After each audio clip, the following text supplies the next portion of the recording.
When it comes to effing around and finding out, North Korea seems to have firmly transitioned into the find out phase of that equation, as British Storm Shadow missiles seem to be doing a lot of work against high ranking North Koreans. We're going to talk about what exactly has gone down and, more importantly, why this is exceptionally bad news for Russia and North Korea. I'm Paul, U.S. Army combat veteran. Let's talk about it. Okay, so this is a really interesting story. Storm Shadow missiles. Right? Something, a military tool, a long-range strike weapon that has recently been permitted by the United States to strike targets inside of Russia at a much deeper distance than we've seen up until this point.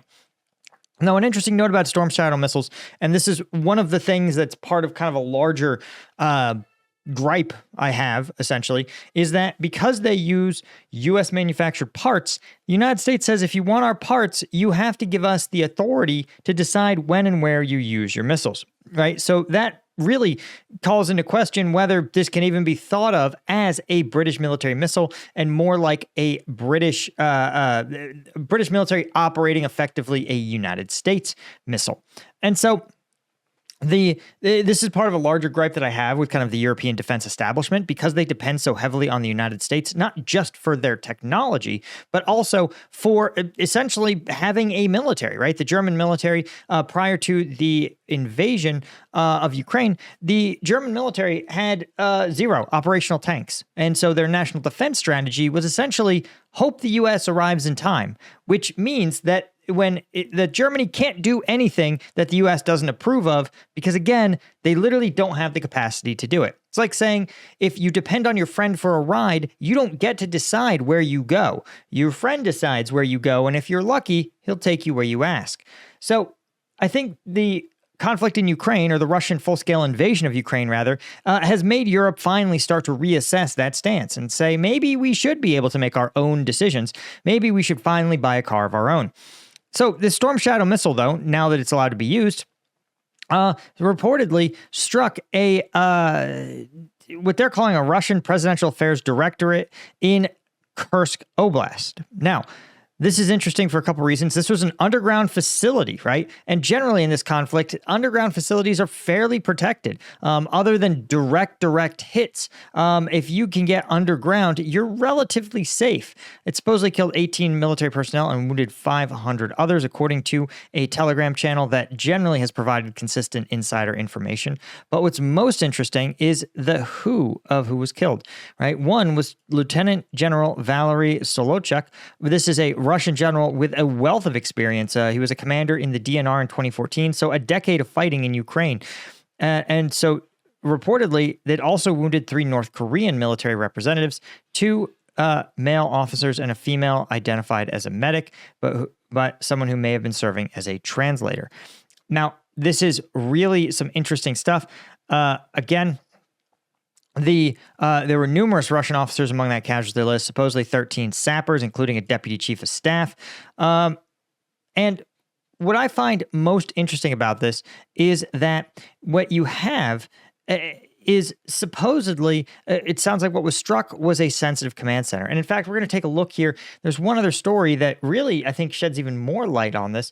And this is, of course, before we talk about this, which I think is really, really interesting, and the first time we've heard a North Korean general get outed as being in Ukraine at all, I want to mention that if you feel like you are getting hit with storm shadows right and left, you don't need to hide underground. Instead, you may just need a little extra caffeine. That's why I created Strike Gum, inspired by my time in Afghanistan, when if I wanted more caffeine on a long combat patrol, I had to take an energy drink. And if you've ever had a lukewarm energy drink on a hot Afghan summer day, you know that you need to make something better. That's why I created Strike Gum. Each piece has all the caffeine of an energy drink, but none of the sugar. So if you want to check it out, join the thousands of people who've picked up their Strike Gum over on strikegum.com, or you can just go to Amazon. You'll note that we're the highest rated energy gum over on Amazon. Link is in the description. Okay, so this is what's most fascinating. Supposedly, a North Korean military official, general, let's see if we can get the name here, right? A North Korean general who they're identifying as Colonel General Kim Young-bok, a deputy chief to the Korean Military General Staff, reportedly in Russia to coordinate his troops with Russian forces. This is sort of like, to give you an idea, this is like killing a member of the Joint Chiefs of Staff. The North Korean general is one of the 10 most prominent military leaders in Korea, a country that's dominated by its military. And what I think is interesting about this is that the General Bok is the commander of Korean forces. And remember, the Koreans have no combat experience, right? Their military hasn't fought a war of any size and scale since the 1950s. So there's, by joining with the Russian forces, they had this hope that they would accrue a bunch of combat experience. Now, here's who's not going to accrue combat experience: the average North Korean soldier. Russia has been very transparent of the fact that its casualties are extremely high, and that individual sort of fighting men, it's all men, fighting men generally don't have a long lifespan. So what Kim is hoping to get from this is to take his most loyal generals, his most loyal officers, right, and send them to accrue combat experience to learn how to fight against Western weapons and Western systems, right? And so while the North Korean soldiers will likely die in fairly large numbers, their commanders will in the process learn about the tools and tactics to fight against Western weapons and Western doctrine. That is huge because, again, South Korea is essentially organized in the same basic way as any other Western or NATO army. And it makes sense, right? The South Koreans were trained by the United States, as were these current Ukrainian forces. There's a problem, though. All that assumes that the generals come home.